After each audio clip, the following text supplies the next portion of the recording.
Hello everyone. Tonight, we step into a realm of strange mysteries, where stories that seem ordinary at first glance suddenly twist into unexpected tragedy. So, before you settle in and get comfortable, go ahead and hit like and subscribe, but only if you truly enjoy the mysterious. And don't forget to leave me a comment letting me know where you're watching from tonight. It's always fascinating to see how we connect from all around the world. Now, dim the lights, let the atmosphere grow still, and together, let's embark on tonight's journey into the unknown.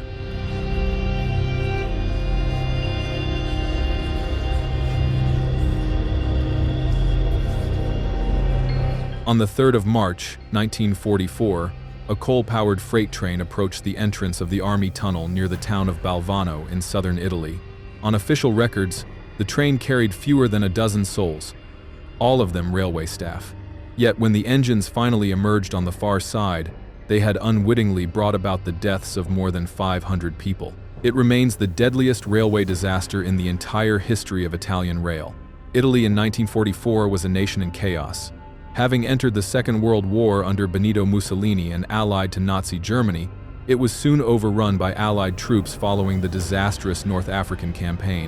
In 1943, Italy signed an armistice with the Allies, only to be occupied by German forces almost immediately afterward.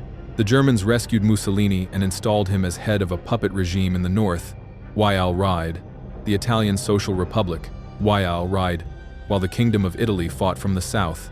In short, the nation found itself locked in a civil war at the very heart of the wider world conflict.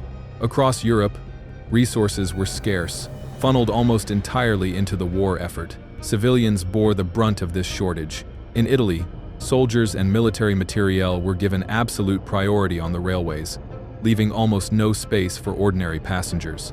With little choice, countless civilians risked their lives by stowing away on freight trains simply to travel. Food was just as scarce. Most agricultural produce was commandeered for the front lines, with only a fraction making its way into cities such as Naples.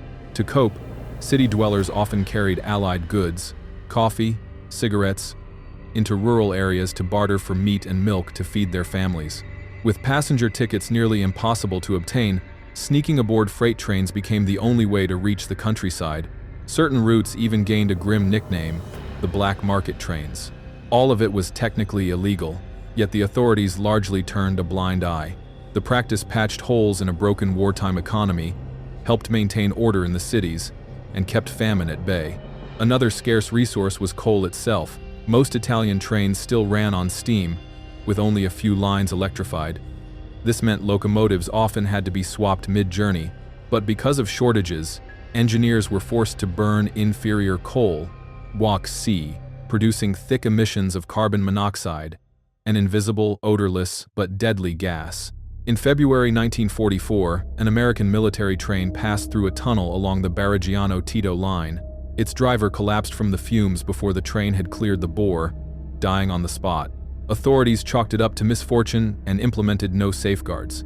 One of the best-known black market routes was the line from Naples to Potenza, which carried desperate city dwellers through the Apennines. The section out of Naples was electrified, but beyond Battipaglia steam engines took over. From there, the line climbed steep gradients and cut through mountains, demanding high power. On the 2nd of March 1944, train number 8017 departed Naples with 45 freight wagons. In addition to its official cargo, it carried close to 500 unauthorized passengers, most of them black market traders. At Battipaglia, around 7 in the evening, steam engines were attached, and even more passengers clambered aboard, swelling the illicit human cargo to perhaps 700. Near midnight, the train made a brief stop at Balvano Resigliano before pushing on toward the Army Tunnel. It crawled slowly in heavy fog, barely 15 kilometers per hour. According to regulations, the signalman at Bellamuro, N120, on the far side of the tunnel, was to notify Balvano once the train had cleared safely. That message never came. No one knows exactly why the train stalled inside the 1.8-kilometer tunnel. The most likely explanation is a lethal combination of excessive weight, poor quality coal, and a steep 1.3% grade at a sharp curve. The rails may have been slick, the wheels slipping despite sand being spread for traction. Around 2 in the morning, the train ground to a halt, almost the entire length swallowed by the mountain. A previous train had already filled the tunnel with smoke. Ventilation was minimal, and as the engineers tried to restart the engines, more carbon monoxide poured out. With no communication between the front and rear, the lead crew attempted to back the train out just as the guard at the tail mistakenly thought it was rolling backward and applied the brakes. Most passengers were asleep. Those awake had little sense of danger. Carbon monoxide has no smell, no color. By the time they felt faint, many were already succumbing. The drivers in the lead engines were among the first to lose consciousness. A handful managed to leap clear, but collapsed along the ballast before reaching daylight. At the very end of the train, brakeman Michele Apollo realized the horror and ran on foot toward Balvano Risigliano to raise the alarm. By the time he reached the station at about 5 to 10 in the morning, it was far too late. Hundreds had died quietly in their sleep. A relief train was dispatched, but it could not enter the bore. The track was choked with bodies. Nearly 3 hours were needed to clear the line and drag the poisoned wagons out into the open air. The official death toll was 517, though evidence suggests as many as 626 perished. In the aftermath, the corpses were gathered at Balvano Risigliano and buried hastily in mass graves at the town cemetery. Only 235 were ever identified. Solemn rites were granted only to the railwaymen. The rest were laid to rest with little ceremony. Because of the war, strict censorship suppressed the tragedy. The Allies feared the blow to public morale, while the Italian authorities wished to avoid association with such mass death. Not until 1951 did a parliamentary commission investigate, by which time almost no evidence remained. No one was ever prosecuted. The disaster was blamed on low-grade coal. In wartime, no individual bore responsibility for fuel quality. Information lockdown, combined with the fact that most of the victims came from the poorest classes, meant there was little public outcry. Families who lost loved ones were forced to focus on the daily struggle for survival rather than demand accountability. Collapse.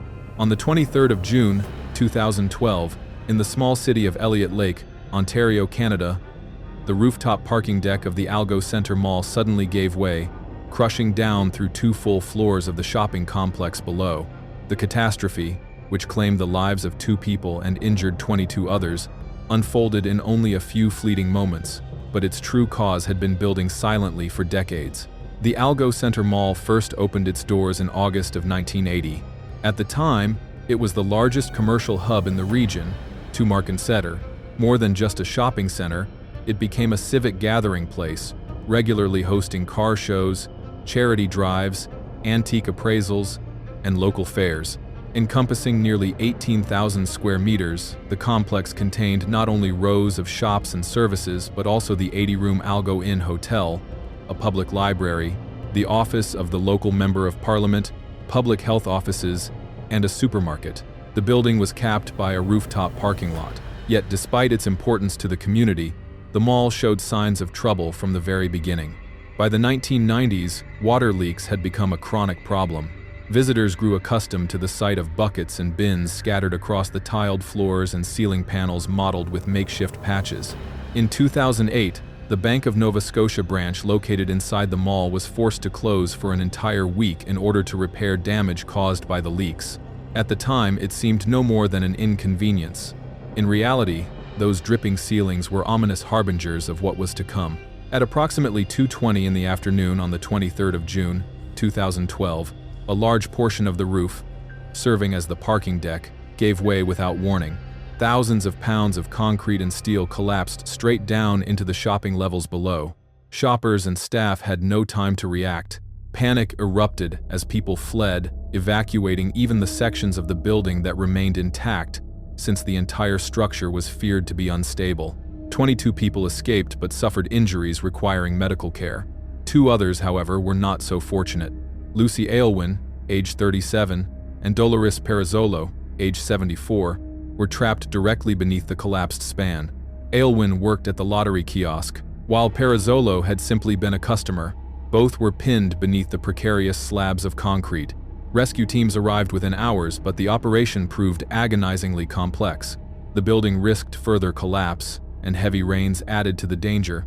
Crews were able to get close enough to detect faint signs of life, but a damaged escalator shifted ominously and forced them to withdraw. By dawn on the 25th of June, The two women had been trapped for more than a full day. Families and friends gathered outside in prayer while rescuers struggled to bring in additional equipment.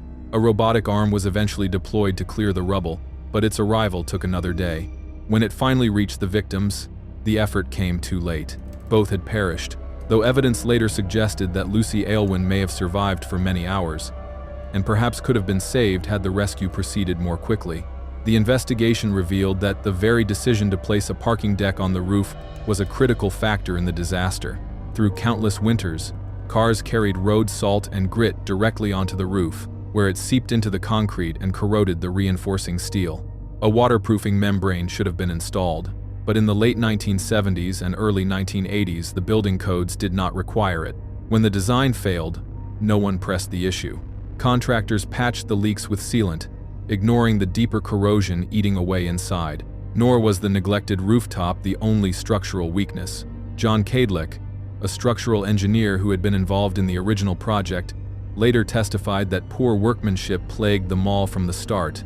He recalled bolts left out, columns set askew, and steel beams already showing rust even as the building was going up. Kadlec himself was baffled by what he described as the unusual decision to put a parking lot directly above the heart of the shopping complex. Yet Kadlec still signed off on the project, believing at the time that the flaws had been corrected. Reality would prove otherwise. The consequences of the Algo Center mall roof collapse were both severe and far-reaching.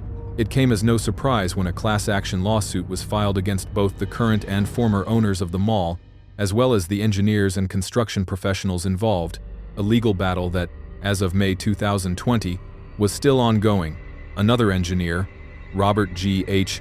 Wood, who had signed a report declaring the mall structurally sound only weeks before the collapse, was charged with 2 counts of negligent homicide and 1 count of negligent injury. In the end, the judge ruled there was insufficient evidence to convict Wood, but stressed that he bore moral responsibility for the tragedy. The court further condemned his work as careless, sloppy, and of poor quality, even if it did not quite rise to the threshold of criminality. In the aftermath, the remaining structure of the mall was demolished. Its closure struck a heavy blow to the local economy. The Algo Center Mall had long been a cornerstone of Elliott Lake, not only employing hundreds of residents but also housing key community services such as the public health office and the town library. Beyond its physical functions, for many residents the mall had been a vital social hub. Its loss left a void that could not easily be filled. Numerous individuals and small businesses departed Elliott Lake in the wake of the disaster. A new facility, Pearson Plaza, opened in 2016, offering a glimmer of hope for a community struggling to rebuild. Today, Elliott Lake is once again known as a destination for retirees, but the impact of the tragedy extended well beyond the town itself. It drew national attention to the federal government's plan to cut emergency services funding, including the very search and rescue teams whose response to the disaster had been painfully slow. In 2012, their budget had already been reduced by $1 million compared to the previous year. Fortunately, the collapse of the Algo Center Mall helped reverse that trend. Following the findings of the Elliott Lake Commission of Inquiry, the Government of Ontario committed an additional $2,500,000 to emergency preparedness. This funding was earmarked for exceptional situations such as building collapses, chemical spills, or terrorist attacks. Disasters of this kind are mercifully rare, yet when they do occur, the tools and resources available to rescuers can mean far more than a line item in a budget. They mark the very boundary between life and death for innocent people. On the 10th of October, 1957, a fire broke out at the Windscale nuclear facility on the west coast of England.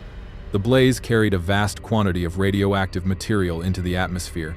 It remains the most serious nuclear disaster in the history of the United Kingdom, and to this day has never been surpassed. Yet at the time, not a single resident of the surrounding communities was evacuated, and most details of the fire were quickly concealed. It would take years before the true scale of the Windscale catastrophe was revealed.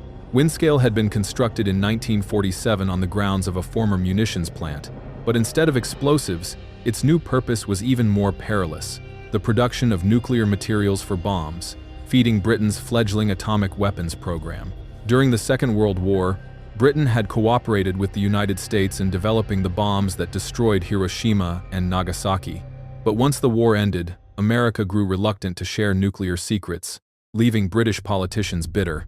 To their minds, the United Kingdom had no choice but to develop its own nuclear arsenal, both as a deterrent against potential attack and to maintain parity with its American ally. Foreign Secretary Ernest Bevin famously urged the Prime Minister that Britain must have the nuclear bomb, whatever it costs. Thus, Windscale was born, a facility designed to produce plutonium and tritium intended to transform Britain into a nuclear power. The work was carried out in 2 reactors, each containing a graphite core weighing 2,000 tons, drilled with channels for uranium fuel rods. As the rods reacted, they generated small amounts of plutonium but also enormous heat. New rods forced older ones to drop into cooling ponds below. Many slipped past and fell onto the floor instead. This happened so often that workers donned protective suits and used shovels to push the glowing rods into water by hand. It was dangerous and reckless, yet ignored under pressure to accelerate production. On the 7th of October, 1957, temperatures inside Pile 1 rose abnormally. Engineers attempted a Wigner release, a process of heating and cooling the core to discharge stored energy. The procedure had worked 8 times before, but this time, most of the reactor cooled except for channel number 2053, where heat surged out of control. On the 8th of October, they repeated the process. At first it seemed stable, but by the morning of the 10th, the temperature spiked again. Something was gravely wrong. They tried running cooling fans, only to find that the draft actually fanned the flames. Radiation sensors in the chimney sounded an alarm, and soon workers saw smoke rising. The truth was undeniable. 1 or more fuel cartridges had cracked and caught fire inside the reactor. The fans, rather than suppressing the blaze, made it worse. Workers improvised desperately. First, they used scaffold poles to try pushing burning rods free.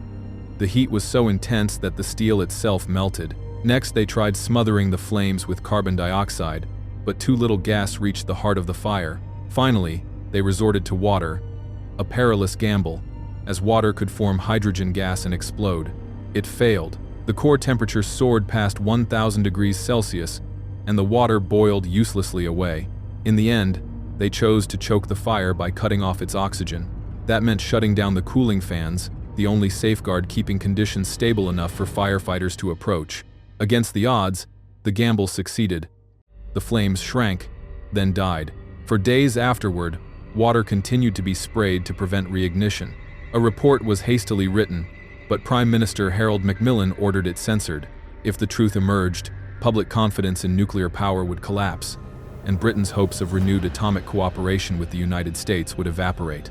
Officially, blame was laid on operator misjudgment. Authorities claimed most radiation had blown harmlessly out to sea.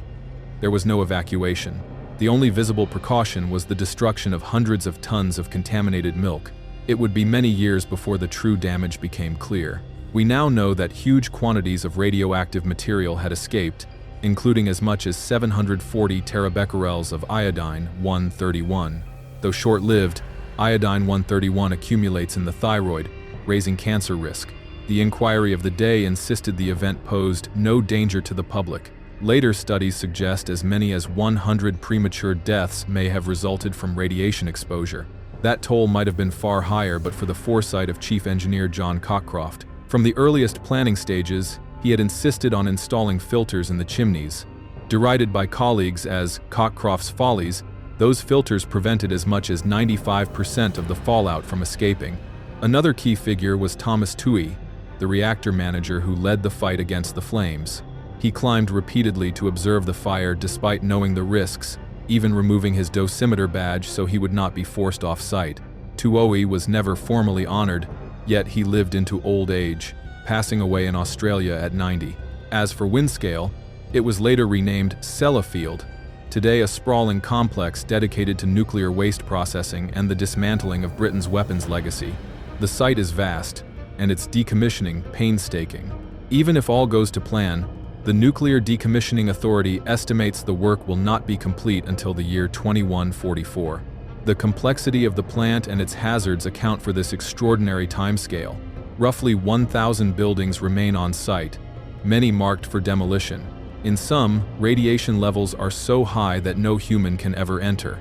In others, the original records of use have been lost. Robots are dispatched to explore and dismantle irradiated structures. Contaminated materials are sealed in concrete or vitrified into solid glass blocks, then stored under constant surveillance. The risks are so great that Sellafield maintains its own police and fire brigades. Unlike ordinary alarm systems, here sirens run continuously. If they fall silent, staff know instantly that something is wrong. It is work of tension, danger, and endurance, stretching across generations. Tens of thousands of workers will come and go before the peril of wind scale is finally laid. At approximately 1:50 in the afternoon on the 27th of September, 1986, more than 1 million helium-filled balloons were released from Cleveland's public square in Ohio as part of a fundraising spectacle. Although the launch itself began smoothly, shifting winds carried the massive cloud of balloons off course, unleashing chaos on an unimaginable scale. The outcome was millions of dollars in property damage, numerous injuries, and the possible deaths of 2 men. The release was coordinated by the private company Balloon Art by Treb, but it carried the full endorsement of Cleveland's city officials, who hoped the event would cast the city in a positive light. Many believed it would finally put Cleveland on the map. 6 months of preparation went into planning the release. In the days leading up to the spectacle, workers constructed a rectangular frame on the southwest corner of Public Square. The frame supported a net the size of an entire city block, designed to contain the inflated balloons until the moment of release. Beneath it, 2,500 students and volunteers spent hours filling balloons with helium. The target was 2 million balloons, but with a storm system moving in, organizers opted to proceed early, halting the count at roughly 1.4 million. At exactly 1:50 in the afternoon on the 27th of September, the vast net was loosed before a crowd of thousands. The spectacle was breathtaking, a surreal kaleidoscope of color that broke the world record exactly as the organizers had promised. For those present in Cleveland that day, the launch appeared every bit a triumph. Yet the problems began almost immediately afterward. Under normal circumstances, helium balloons would drift skyward and remain aloft until slowly deflating. But Balloon Fest's balloons encountered rain squalls and cold air, forcing them back down prematurely. Millions of still-inflated balloons descended across rural Ohio. They clogged rivers, blanketed fields, and caused multiple traffic accidents as startled motorists swerved to avoid them. Horses bolted in panic, livestock ingested them and suffered illness or injury. At Cleveland's Burke Lakefront Airport, balloons littered the runways, forcing temporary closure. Most devastating of all, balloons covered the surface of Lake Erie, hampering efforts to rescue 2 missing fishermen. Coast Guard helicopters struggled to reach the area, and even when search teams arrived, locating bodies amidst countless bobbing, brightly colored balloons proved impossible. On the 29th of September, the Coast Guard formally abandoned the search. Days later, the bodies of the 2 fishermen washed ashore. The widow of one victim filed suit against Balloon Fest's organizers.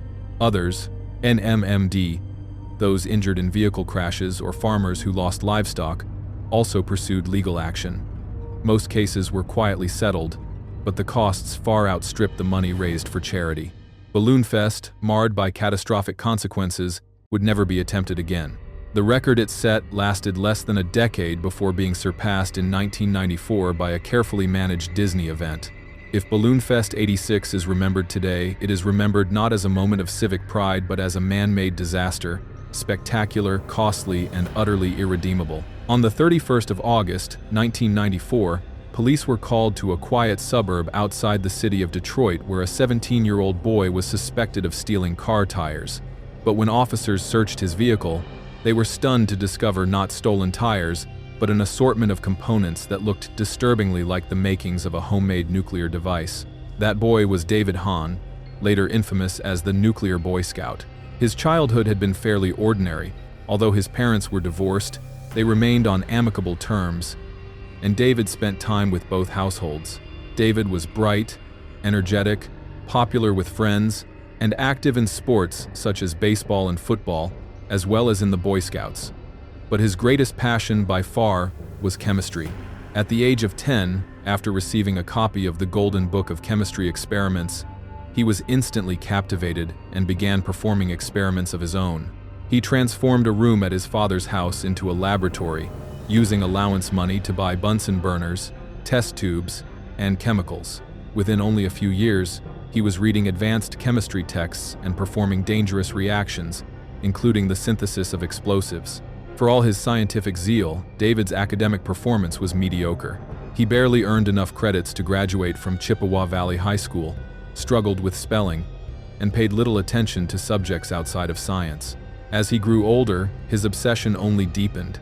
He worked part-time jobs to fund more sophisticated equipment and occasionally caused small explosions. Eventually, his lab was moved out of his father's basement and into a shed behind his mother's house. At least there, the risk of burning down the entire home was reduced. Inside that shed, David, now a teenager, continued his experiments. He made little effort to keep them secret. In fact, he eagerly talked about his projects with anyone willing to listen, though most found his explanations far too complex to follow.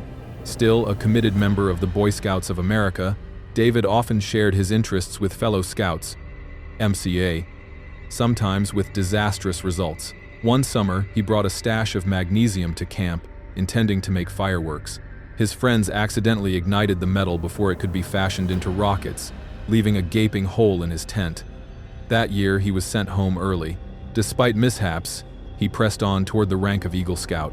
To achieve Eagle status, scouts were required to earn 21 merit badges, each marking proficiency in a specific skill. See, from wilderness survival and knot tying to rowing, sewing, and hundreds of other disciplines. For David, the badge that mattered most was atomic energy. The requirements were simple: sketch a diagram explaining nuclear fission, build a model reactor out of soft drink cans, and visit a hospital radiology department to learn about medical uses of isotopes. David completed the tasks with ease and earned the badge, moving closer to Eagle Scout. But he did not stop there. The badge only fueled his hunger for nuclear science. After a few preliminary experiments, David made a fateful decision. He would not merely build a model reactor, he would construct a real one, and he believed he could. To do so, he needed two things: information and nuclear material. For information, David impersonated a science teacher, writing letters to institutions in the nuclear industry. Many were surprisingly cooperative, even directing him to suppliers where he could purchase radioactive samples for educational purposes. Thanks for watching. Armed with documentation, David began collecting materials. He bought hundreds of old smoke detectors to harvest americium, tried processing pitchblende ore to extract uranium, burned gas lantern mantles for their radioactive ash, and scoured antique shops for watches and instruments coated with radium. By scraping luminous paint, he accumulated a stockpile of radium. After months of tinkering, David assembled a crude reactor core, a ball of scavenged radioactive elements wrapped in aluminum foil, surrounded by ash and charcoal, and held together with tape. A Geiger counter ordered through the mail confirmed rising radiation levels, horribly radioactive, he would later admit in an interview. He knew it was dangerous, but not the true extent. His precautions were minimal: a lead apron, discarding clothing after each session, and a misspelled warning sign on the shed door. The reactor he was attempting to build was a breeder design, capable of turning non-fissile material into fissile fuel. And disturbingly, it seemed to work. Radiation increased day by day. Before long, contamination spread beyond the shed, into the garden, and even down the street. Realizing the peril, David began dismantling the reactor, loading its parts into the trunk of his car. It was at that moment that fate intervened.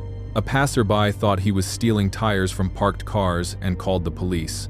When officers arrived and searched the vehicle, what they found was far more alarming: an assortment of scientific equipment that David warned was radioactive. Fearing it could be a bomb, they immediately summoned the FBI and a bomb disposal unit. The car was impounded, and David was interrogated for hours. No one could fully determine what David had actually accomplished, and he remained cautious in his statements to police, at first providing only his father's address. That meant the shed where his radioactive experiments had taken place remained standing, unmonitored, for several months before authorities learned of its existence and of what David had done inside. During that time, it is believed that his mother quietly disposed of some of his equipment by mixing it in with ordinary household garbage. When the shed was finally inspected, radiation levels were found to be more than 1,000 times higher than normal background levels. The entire structure was sealed off and carefully dismantled at a cost of roughly $60,000. Everything new, The shed itself, along with every item inside, was packed into metal containers and shipped to the Utah desert, where it was buried alongside waste from the United States nuclear weapons program. Through a combination of silence and careful wording during interrogation, David Hahn escaped criminal charges, but the episode altered his life beyond recognition. Once the shed was destroyed, his parents forbade further experiments. Friends, teachers, and fellow scouts regarded him with suspicion. Even a Valentine's balloon given to him was confiscated out of fear that it might contain chemicals. As an adult, under pressure from his parents, David reluctantly enlisted in the military. He served several years aboard the nuclear-powered aircraft carrier USS Enterprise, though he was never trusted with duties related to the reactors themselves. Eventually, he was discharged for medical reasons, returned home, and slipped into depression. He again found himself in trouble with the law after being caught dismantling smoke detectors to harvest radioactive material. In the mugshot taken at the time, his face was pocked with sores, possibly the result of radiation exposure, though he refused all medical examinations. In 2016, David Hahn died at the age of 39 from complications related to alcohol and drug use, substances he had turned to in a desperate attempt to cope with depression, rather than from radiation sickness. What David attempted in his youth was both reckless and ingenious. He was intelligent, resourceful, and capable of extraordinary things, but he did not fit within the education system and lacked the guidance he so badly needed.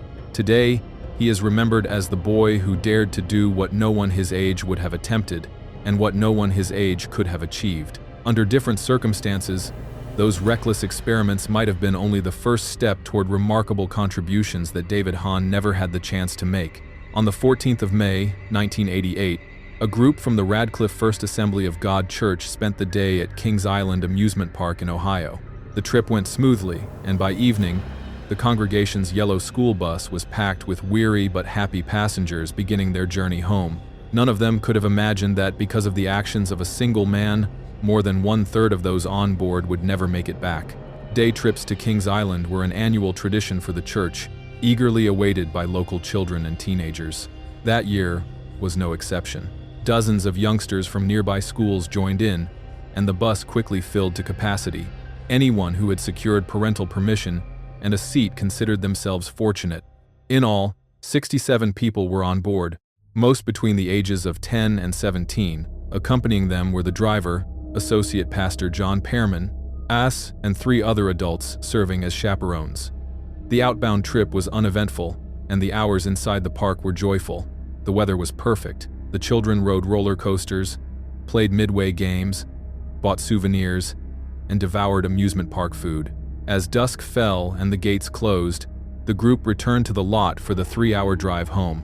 On the road, the bus was crowded but content. Some children dozed off after a long day, while others chatted, laughed, or nibbled on snacks. The aisle was cluttered with stuffed animals and inflatable toys won at the carnival booths. The atmosphere was warm, safe, and carefree until disaster struck. It happened in an instant. A jarring collision shook the entire bus, flinging passengers to the floor or against the seats ahead. Screams filled the air as the vehicle skidded and then came to a halt. Few on board immediately understood what had happened.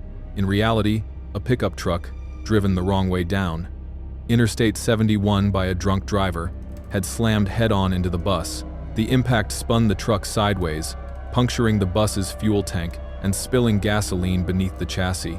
Seconds later, fire erupted. Flames engulfed the front exit, leaving 67 people with only one way out. Pearman, the driver, and the father of one of the girls on board, grabbed a handheld fire extinguisher and fought desperately to hold back the blaze, but it was useless. The bus had been refueled only minutes earlier, turning it into a giant torch. Within moments, the front cabin was consumed, taking Pearman with it. His daughter escaped, but he did not. That left the rear emergency exit as the sole escape route. Yet, in seconds, the narrow aisle became jammed. Children stumbled over piles of toys and coolers, and panic turned the already tight door into an impassable bottleneck. Terrified youngsters clawed over seats and climbed over each other to reach the back. The aisle, barely 12 inches wide, was far too narrow for an orderly evacuation. Some tried forcing their way out of the windows, but the frames were stiff, requiring 2 hands to open, and even then the gap was too small for many to squeeze through.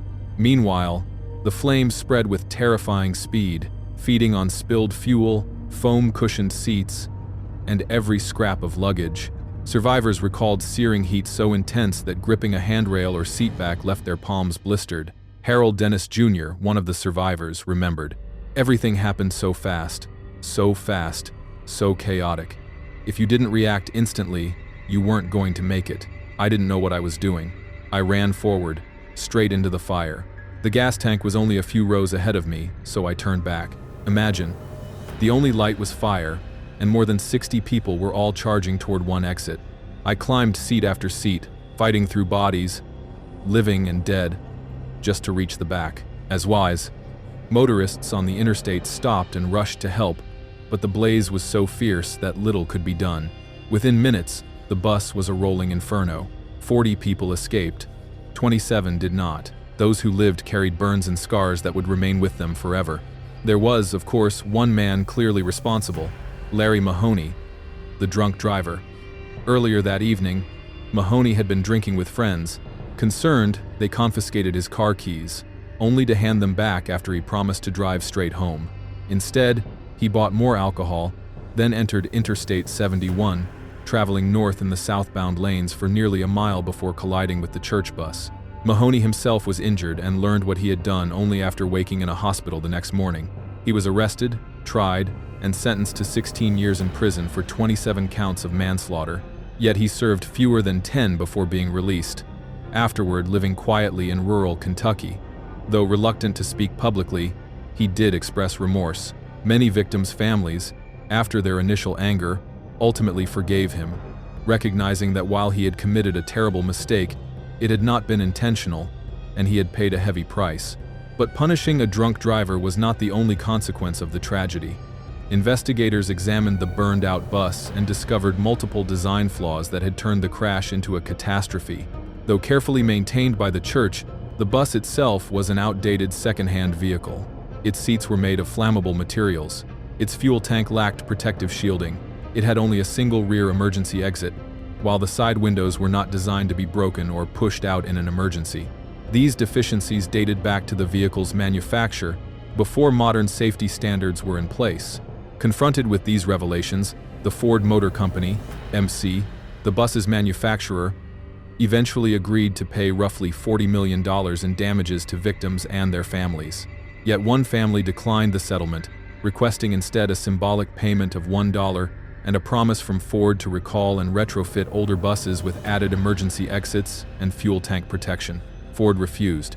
Still, the Carrollton tragedy transformed school bus safety in Kentucky. New laws mandated that all seats be fire-resistant, that every bus have at least 9 emergency exits, and that the entire fleet switch from gasoline to the less volatile diesel fuel. Importantly, these rules applied not only to active school buses but also to those sold into private hands. The state even began offering free safety inspections for any older school buses, no matter how they were being used. School buses are among the most common forms of transport in America, carrying millions of passengers every year. Thanks to reforms born from tragedy, those journeys are now far safer than they were in 1988. In that way, at least some measure of good was salvaged from the suffering and loss of the Carrollton bus disaster. And that is the story for today.